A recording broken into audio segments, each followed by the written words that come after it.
Hi gang, Randy White here.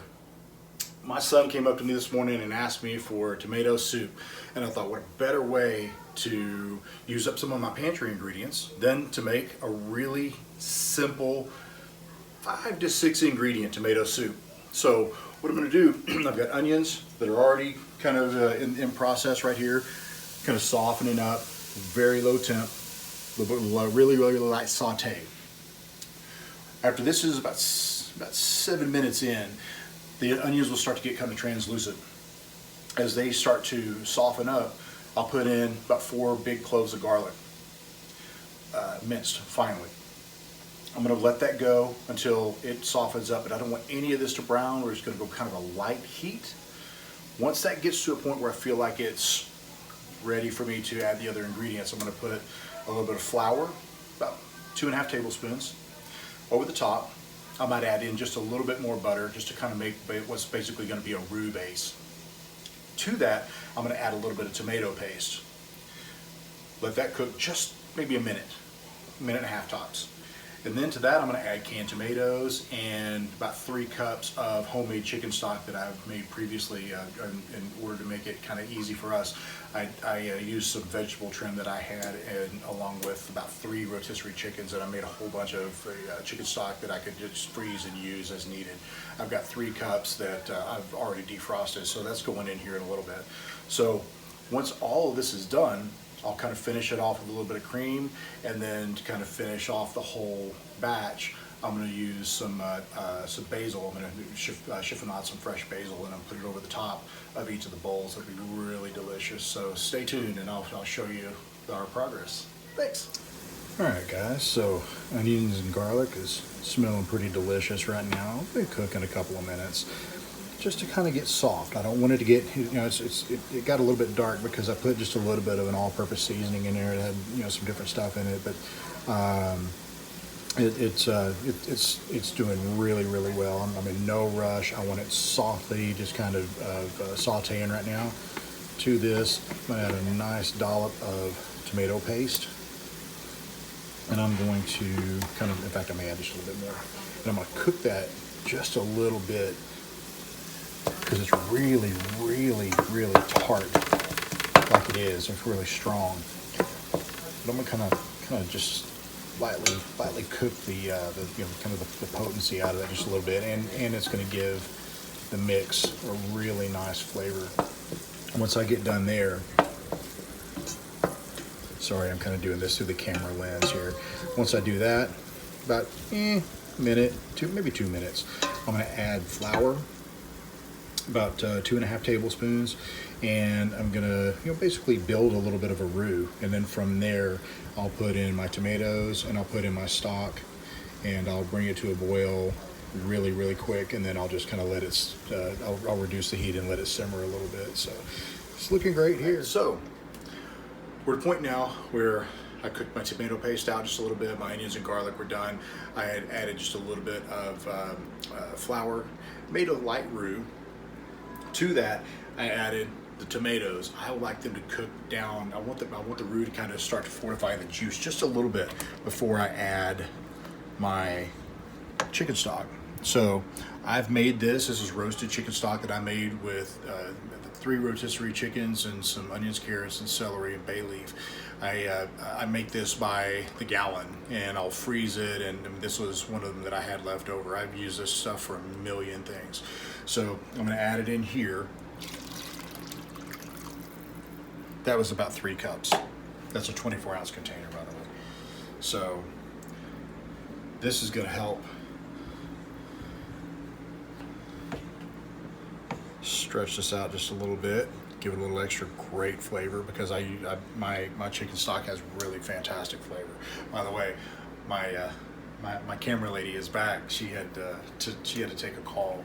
I'll tell you a little bit about tomatoes. You can use fresh tomatoes in this. However, if you don't catch them in perfect season, then they're not going to be good, and they're going to come from halfway around the world.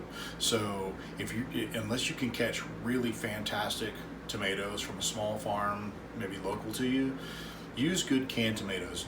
Make sure that you get some good quality ones. I love the Mirgulin fire roasted tomatoes because they add a little dimension. Fantastic. I've added 2 28-ounce cans of these, the big cans. And then again, to that, 3 cups of chicken stock. I'm just going to let this come to a light boil. It doesn't have to come to a huge boil, but just a kind of a heavy simmer. And I'm going to drop it to a light simmer. I'm going to put the lid on, and I'm just going to let it go for maybe 20 minutes or so, and just let it hang out with the flavors concentrate. And then I'll be back. One of the last things that I'm going to do is I'll use my immersion blender, and we'll kind of make it velvety smooth, and it'll be delicious. So we'll cut back here when I get ready to do that. But anyway, I hope this is helping. Talk to you in a bit. Bye. Hi gang. So we're about 2/3 of the way through our beautiful tomato soup that we've been working on.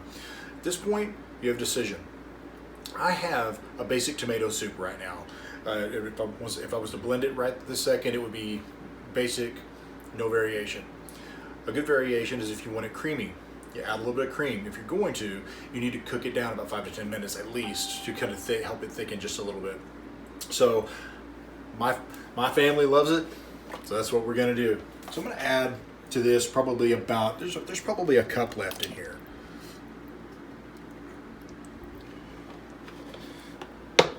And then I just kind of want to, I'm going to stir it around a little bit, and then I'm just going to let it cook. I'm going to let it cook for about 10 minutes or so. Let it thicken, and then we'll be almost done, where we'll come up with one more variation right before we blend it all.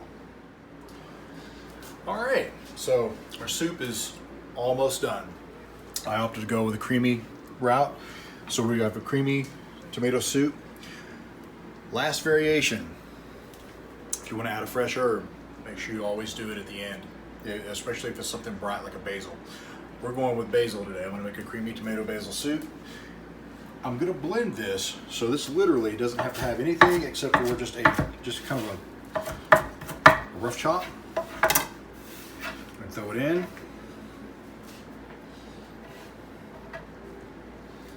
Stir it around.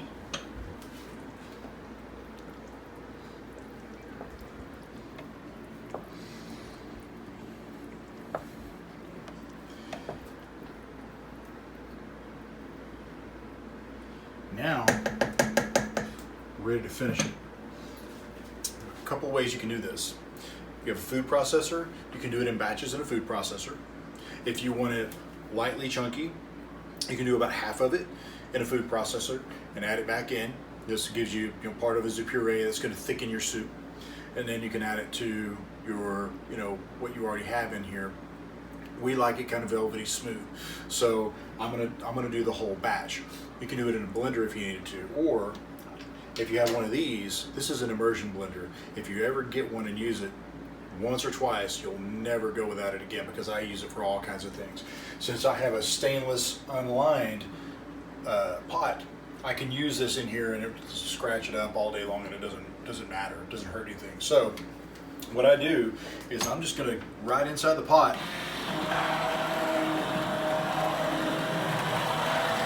start to break this down gently.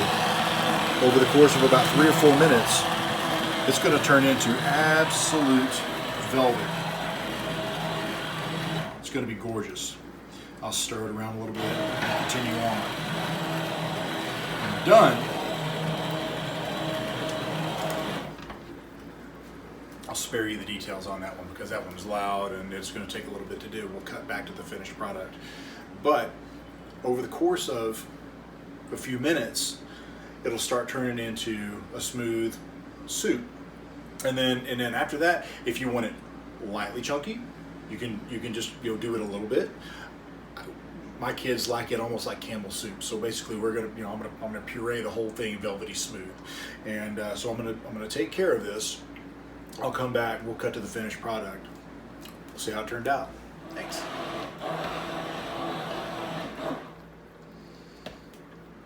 All right, and we're back. So we have the finished product. We have creamy tomato basil soup. I've added a little bit of extra seasoning. I've done some, I just let it cook down just a little bit to where it thickened to a point where I felt like it was really nice and velvety smooth. It's perfect consistency. It's something that the kids and Natalie are going to love. So now that we're done, plate a little bit up. I have, in addition to doing the basil in the soup,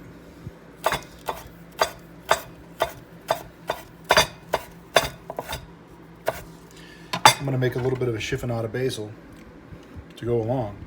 So that's basically a fancy term for cutting it into ribbons. I took 2 leaves, rolled them like a cigar, and then just cut sections out of them, and it turns into beautiful little ribbons. I love that. So plate just a little bit up here. It looks gorgeous.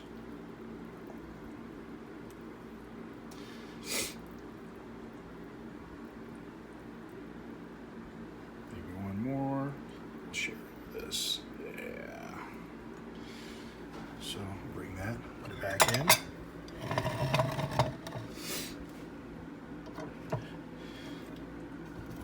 My basil here off to the side. I have some toast points that I basically cut the crust off of and just gave a nice little toast to, so I'm going to put those inside. I have some we had extra cream and a little bit of buttermilk, so I made just a little bit of creme fraiche, put it in a little sandwich bag. Little pro tip, so you can make it like a little pastry thing. Yes, it's not perfect, but that's okay. It's home food, not supposed to be perfect. A little bit of basil over the top to go with the basil that we have inside. And there we have it. It's perfect. It's delicious food. Homemade.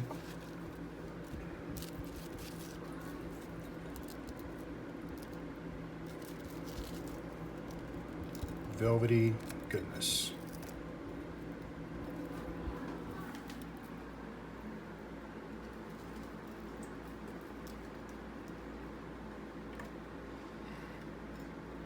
Huh, the top came off. That's mine. So there we have it. Creamy tomato basil soup. And a quick recap of what we did. I had some diced onions, put them in with some oil and butter, more butter than oil because this is kind of a rich soup. I did garlic after the onions had sweat for about 7 to 8 minutes. They got soft, translucent. Put the garlic in, let it get soft and translucent, probably another 3 minutes or so. I put some tomato paste in, mixed in with that. After about 3 minutes or so, maybe 4, I put flour, about 2.5 tablespoons. Made a nice little roux. I put 2 cans, the big cans, 28-ounce cans of crushed tomatoes in. I love the Muir Glen Organic. More importantly, I get fire roasted, so it gives almost a light smoky flavor, just a little added depth in the soup. I let those cook for, we'll say 6 minutes or so. Because of the roux, it's starting to thicken. I had about 3 cups of chicken stock that I had pre-made. You can use boxed. If that's all you have is boxed, use boxed. I had some that I'd already made, so I used it. I put that in there, mixed it in, brought it to a quick boil, and then reduced. Let it brought the heat down to a simmer. Let it reduce, maybe 30 minutes or so. Got to a point where I was ready to add a little bit of cream because we opted for creamy tomato soup. I did about a cup. I let it go about 10 minutes. It got nice and thick. Cooked just a little bit of the liquid out. It kind of helped to kind of fortify it. We wanted basil soup, so I put in basil. After that, I was ready to use the immersion blender to blend it into this beautiful velvety consistency. I mean, it's gorgeous, and that's what we see here. Just to kind of add in, I did a little bit of a chiffonade basil. I had a little bit of buttermilk and some cream, so I actually made a creme fraiche that we needed to use up. So I added just a little bit in there to kind of richen up the dish. I made a couple of toast points to put in there, and there we have it. Creamy tomato basil soup. I hope you enjoyed. I hope you got something out of this. It's very, very simple to do.